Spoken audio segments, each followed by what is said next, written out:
দেখা যাক কি হয়। কতটা আশাবাদী? আশাবাদী তো 100%। তারপর দেখা যাক। রাত্রিবেলা ঘুমিয়েছিল? হ্যাঁ হ্যাঁ, সুন্দর ঘুমিয়েছি, সকালবেলা উঠেছি, এখন তাই এলাম এখানে।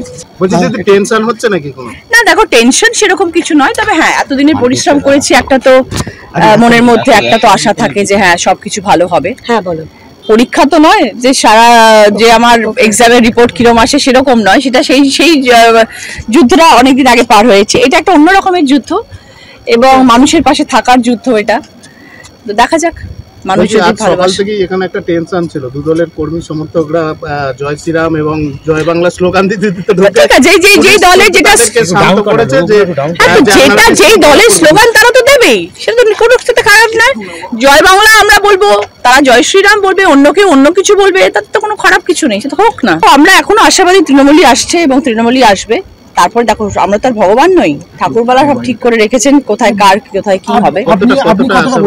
আমি তো 100% আশাবাদী, তারপরে দেখা যাক। দিদি জিতলে কি দই পাঠাবেন?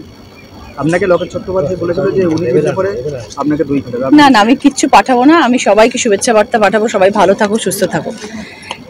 খাওয়া দাওয়া প্রচুর হয়ে গেছে, আর খাওয়া দাওয়া নয়, এবার ডায়েট করতে হবে। প্রচুর দই, প্রচুর মিষ্টি, প্রচুর ভাত, প্রচুর খাওয়া হয়েছে, এবার একটু ডায়েট করবো। মর্নিং শোজ দ্য ডে, আর সেটা হচ্ছে এক্সপেক্টেড লাইনে আর কি।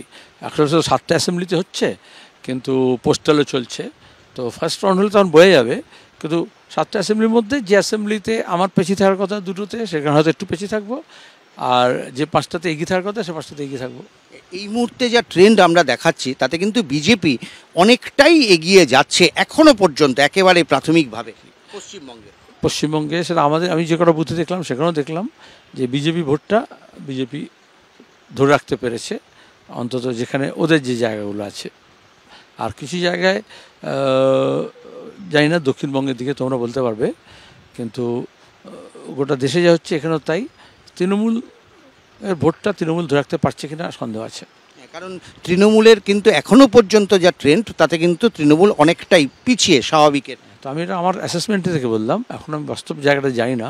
তো এটাই হওয়ার কথা ছিল। ভোটের প্রচার মধ্যে যা দেখে বুঝেছিলাম যে পার্লামেন্ট নির্বাচনের ক্ষেত্রে যেটা দেশের সরকারের বিরুদ্ধে রাগ হওয়ার কথা, কিন্তু এখানে রাজ্যে এমন দুর্নীতি দুষ্কৃতি যোগ হয়েছে যে রাজ্যের ভোট নয়, কিন্তু রাজ্য সরকারের ওপর রাগ, তৃণমূল কংগ্রেসের ওপর রাগ অনেক বেশি বেড়েছে। আমার শেষ প্রশ্ন সেটা হচ্ছে, শূন্যর গেরো কাটবে এবার? আমি প্রথমেই বলেছি, আমি যখন ভোটে লড়তে এসেছিলাম, আমরা যখন ক্যান্ডিডেট লিস্ট বার করেছিলাম, যখন আমরা সমঝোতা করেছিলাম, তখনই আমরা বলেছিলাম যে এইটা নিয়ে আর তোমরা টন্ট করতে পারবে না।